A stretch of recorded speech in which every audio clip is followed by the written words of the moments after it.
আওয়ামী লীগ সরকারের সময় তিনি যেভাবে বাংলাদেশে অবস্থান করছিলেন, সামাও তিনি সাহসী মানুষ, এটা তো বাস্তব। এমনকি মাস্টার প্ল্যানার, এটাও বাস্তব। নাহলে তিনি গ্রামীণ ব্যাংকে এই লেভেলে নিয়ে আসতে পারতেন না। আচ্ছা, যাই হোক, আলোচনার বিষয়টা হচ্ছে অন্য জায়গায়। ছাত্রদের সেই ঐতিহাসিক, কামনীয়, পূজনীয়, চাহনীয় মানে যেটা হচ্ছে জুলাই সনদ, এই জুলাই সনদ কবে দিবে? আবার যে সংস্কার ইস্যু নিয়ে এত কথা হচ্ছে, সেই সংস্কার ইস্যুতেও হঠাৎ করেই অনেকটা নমনীয় ভাব পোষণ শুরু করেছেন আমাদের ডক্টর ইউনূস। তবে ওনার এই মনোভাবটা বাংলাদেশের জন্য এই মুহূর্তে পজিটিভ। এখন কেউ মনে করতে পারেন, ভাই বিএনপি যা শুরু করছে এরা তো দেশে বেচা খাইয়ে দিবে, সমস্যা নাই তো, 5 বছরের আগে এদেরকে পাবলিক খেদায় নামাই দিবে, এই জাতীয় নাগরিক পার্টি তো মাঠে থাকবে। আপনার মাথায় রাখা উচিত, আওয়ামী লীগ যে সেট আপটা করছিল, এই সেট আপটা কিন্তু এখন বাংলাদেশে নাই। বিএনপি ক্ষমতায় যায় যদি মনে করে যারে তারে হাং ট্যাং পুং পাং, তো পুং পাং এর পরে পাবলিক বুঝা গেছে কেমন সরকার নামাইতে হয়। আর বিএনপিকে মোকাবেলা করতে হবে তো রাজপথে অদৃশ্য শক্তি হিসেবে আওয়ামী লীগকে, এটা বড় কঠিন খেলা হবে যেই সরকারি ক্ষমতায় যায়। যাই হোক, হঠাৎ করে আমরা দেখলাম যে আপনার ডক্টর ইউনূস এটা ঘোষণা দিয়েছেন যে যেই কমিশনগুলো করা হয়েছে, 6টি কমিশন, তাদের সুপারিশ করা সংস্কার প্রস্তাবগুলো নিয়ে একটা সংলাপ হবে। সেই সংলাপ শেষে রাজনৈতিক দলগুলো জুলাই সনদে স্বাক্ষর করবে। আর এই সরকার, ডক্টর ইউনূস, এই সনদের সুপারিশগুলো কিছু অংশ বাস্তবায়ন করবে, আর বাকিটা বাস্তবায়ন করবে পরবর্তী রাজনৈতিক সরকার। এটাই বিএনপির মুখের কথা এতদিন, যে আপনি যেই সংস্কারটা নির্বাচনের জন্য। আসসালামু আলাইকুম প্রিয় দর্শক, কেমন আছেন সকলে? আশা করি সকলে ভালো আছেন। বাংলাদেশে যে উত্তেজিত রাজনৈতিক প্রেক্ষাপট এবং যেই পরিস্থিতি চলতেছে তারই আলোকে বিশেষ গুরুত্বপূর্ণ ভিডিও নিয়ে উপস্থিত হয়েছি আজকে, যার মধ্য থেকে নাঈম ইল্লিস স্যার বেশ কিছু কথাবার্তা বলল ডক্টর ইউনূস এবং সংস্কার এর বিষয় নিয়ে। ডক্টর ইউনূসের খেলা শেষ, চাপের মুখে একই সিদ্ধান্ত নিচ্ছে ডক্টর ইউনূস। আরও কথাবার্তা বলেছে সংস্কারের বিষয় নিয়ে।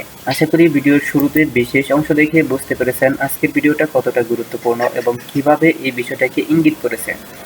তাই বলে আপনি যদি ভিডিওটি চালু দিয়ে থাকেন, না টেনে ভিডিওটি শেষ পর্যন্ত দেখার অনুরোধ রইল। সেই সাথে আপনি যদি আমাদের চ্যানেলে নতুন হয়ে থাকেন তাহলে অবশ্যই ভিডিওটি লাইক, চ্যানেলটি সাবস্ক্রাইব করে সাথে থাকুন প্রতিনিয়ত এরকম লেটেস্ট আপডেট নিউজ সবার আগে পেতে। আর ইতিমধ্যে আপনি যদি সাবস্ক্রাইব করে থাকেন তাহলে আপনাকে অসংখ্য অসংখ্য ধন্যবাদ। আমরা কথা না বাড়িয়ে চলে যাই সেই কাঙ্ক্ষিত নিউজ স্ক্রিনে। কেউ কেউ আমাদের প্রধান উপদেষ্টাকে নিয়ে বলার চেষ্টা করেন যে তিনি হচ্ছেন শক্তের ভক্ত, নরমের জন। যারা একটু হুঙ্কার দেয় তাৎক্ষণিক তিনি সিদ্ধান্তহীনতায় ভোগেন। তবে আমার কাছে তেমনটা মনে হয় না, হালকা পাতলা হইতে পারে 10-20%, বাট আপনি ওনার বাকি কথাগুলো শুনলে উনি মানে ভয় পাইয়া যান, বিষয়টা কিন্তু তা না। আওয়ামী লীগ সরকারের সময় তিনি যেভাবে বাংলাদেশে অবস্থান করছিলেন, সামাও তিনি সাহসী মানুষ, এটা তো বাস্তব। এমনকি মাস্টার প্ল্যানার, এটাও বাস্তব। নাহলে তিনি গ্রামীণ ব্যাংকে এই লেভেলে নিয়ে আসতে পারতেন না। আচ্ছা, যাই হোক, আলোচনার বিষয়টা হচ্ছে অন্য জায়গায়। ছাত্রদের সেই ঐতিহাসিক, কামনীয়, পূজনীয়, চাহনীয় মানে যেটা হচ্ছে জুলাই সনদ, এই জুলাই সনদ কবে দিবে? আবার যে সংস্কার ইস্যু নিয়ে এত কথা হচ্ছে, সেই সংস্কার ইস্যুতেও হঠাৎ করেই অনেকটা নমনীয় ভাব পোষণ শুরু করেছেন আমাদের ডক্টর ইউনূস। তবে ওনার এই মনোভাবটা বাংলাদেশের জন্য এই মুহূর্তে পজিটিভ।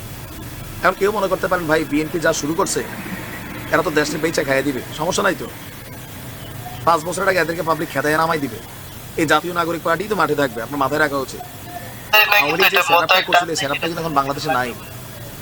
বিএনপি ক্ষমতায় যায় যদি মনে করে যারে তারে হাং ট্যাং পুং পাং, তো পুং পাং এর পরে পাবলিক বুঝা গেছে কেমন সরকার নামাইতে হয়।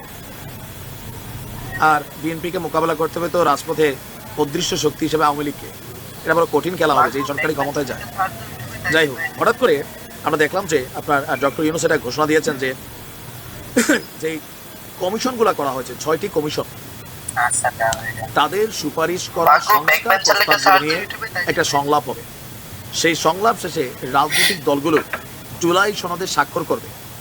আর এই সরকার, ডক্টর ইউনূস, এই সনদের সুপারিশগুলো কিছু অংশ বাস্তবায়ন করবে, আর বাকিটা বাস্তবায়ন করবে পরবর্তী রাজনৈতিক সরকার। এটাই বিএনপির মুখের কথা এতদিন, যে আপনি যেই সংস্কারটা নির্বাচনের জন্য দরকার, একটা সুষ্ঠু নির্বাচন, যেখানে যেখানে আওয়ামী লীগ ঝামেলা পাকাইছিল, সংবিধানে কাটাছেড়া করছিল, এই সব কিছুকে আপনি সংস্কার করেন, তারপর নির্বাচন করেন। আর বাকি যে সংস্কার জাতির, এটা রাজনৈতিক সরকার করবে। কারণ বিএনপিও সংস্কার চায়। 31 দফা দাবি, এর আগে 20 দফা সংস্কার দাবি, এটা বিএনপি শুরু করছে। বিএনপির বক্তব্য যে তোমরা তো জুম্মায় 8 দিন শুরু করছো, আমরা তো ভাই গেল 2, 4, 10 বছর ধরে সংস্কারের কথাই বলছি, so we will do it. এখন গতকালকে যুক্তরাষ্ট্র ভিত্তিক মানবাধিকার সংগঠন রাইট টু ফ্রিডম এর প্রেসিডেন্ট উইলিয়াম বি মাইলাম, তিনি আপনার রাষ্ট্রীয় অতিথি ভবন যমুনায় ডক্টর ইউনূসের সাথে সাক্ষাৎ করেন। এই সময় আরও যারা কী বলা যায় নামি দামি ব্যক্তিত্ব, তারা এই সংগঠনটির সেখানে উপস্থিত ছিলেন। তো রাইট টু ফ্রিডমের তারা বলছেন বাংলাদেশের গণতান্ত্রিক উত্তরণে সহায়তার অংশ হিসেবে তাদের প্রচেষ্টার পরিকল্পনাটা তারা জানিয়েছেন। আর অধ্যাপক ইউনূসও তিনি আপনার বলছেন যে জুলাই চার্টার আমাদের পথ প্রদর্শন করবে। অন্তর্বর্তী সরকার জুলাই সনদে সুপারিশগুলোর কিছু অংশ বাস্তবায়ন করবে এবং বাকিগুলো বাস্তবায়ন করবে পরবর্তী রাজনৈতিক সরকার। রাজনৈতিক দলগুলো ভোটের আগে কম সংস্কারের সম্মতি হলে চলতি বছরের ডিসেম্বর, আর নয়তো আগামী বছর জন্য। আমার মনে হয় বিএনপির পাগলে পাইছে যে তারা বেশি সংস্কার চাইবে, তাই না? সেনাপ্রধান বলছেন ডিসেম্বরের মধ্যে নির্বাচন হওয়া উচিত। সব কিছু মিলাইয়া আমার ধারণা এই ডিসেম্বরের মধ্যে নির্বাচন হবে। আর এটা তিনি না বুঝা করতেছেন। এখানে অনেক কিছু, ছাত্রদের দলটা কয়েকদিন পরে সবাইকে হতাশ করবে অনেকে মনে করছেন, বাট আমি আশাবাদী মানুষ। আমরা বিশ্বাস করতে চাই বাংলাদেশে একটা শক্তিশালী রাজনৈতিক দল, তৃতীয় পক্ষ আসলে কিন্তু দরকার। যেন মূল যে দলগুলো আছে ভবিষ্যতেও তাদের মাথায় রাখতে হবে পাবলিকের একটা আলাদা অপশন আছে, এখানে চাইলে ভোট মেরে দিতে পারে। এখন মনে করে কি যা দিব তো দিব, আমাদেরকে দিব, জামাতরে দিল আমি পাবো, জাতীয় পার্টির নাঙ্গলরে দিল আমরাই পাবো। বিএনপি এবং আমলের থটটা কিন্তু এই টাইপের এতদিন। যদিও এবার তারেক রহমানের চিন্তা ভাবনা যথেষ্ট ডিফারেন্ট হয়েছে। জামাতও সুন্দর সুন্দর কথা বলছে, জামাতের আমির কারো খাজুর খাওয়াই দিচ্ছেন, কারো কপালে চুম্বন এঁকে দিচ্ছেন। ভালোবাসা একদম সেই লেভেলে। কেন আগামী দিনে ভালোবাসা মানুষের অন্তর জয় করতে হবে, এটা দুই দলে বুঝতে পারছে। তবে মাঠ পর্যায়ের নেতাকর্মী বিএনপির তারাও কিছু বোঝে না, আর জামাতেরও কিছু আছে বোঝে না, বাট বুঝবে সামনে। ভালো থাকবে। আমি আশা করি আজকের ভিডিওটি আপনি খুবই মনোযোগ এবং গুরুত্বপূর্ণ সহকারে দেখছেন। আজকের ভিডিওটি সম্পর্কে যদি আপনার কোনো মতামত বা কোনো প্রশ্ন থাকে তাহলে অবশ্যই কমেন্ট করে জানাতে ভুলবেন না।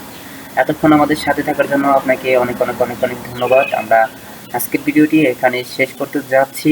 আবারও বলে রাখি, আপনি যদি এরকম লেটেস্ট আপডেট নিউজ প্রতিনিয়ত সবার আগে পেতে চান তাহলে অবশ্যই আমাদের চ্যানেলটি সাবস্ক্রাইব করে পাশে থাকা বেল আইকনটি অল করে দিন, যাতে করে এরকম লেটেস্ট আপডেট নিউজ সবার আগে আপনি পেয়ে যাবেন। আমরা এখানেই শেষ করছি আজকের ভিডিওটি। এতক্ষণ সাথে থাকার জন্য আপনাকে অসংখ্য অসংখ্য ধন্যবাদ। দেখা হবে পরবর্তী নিউজ স্ক্রিনে।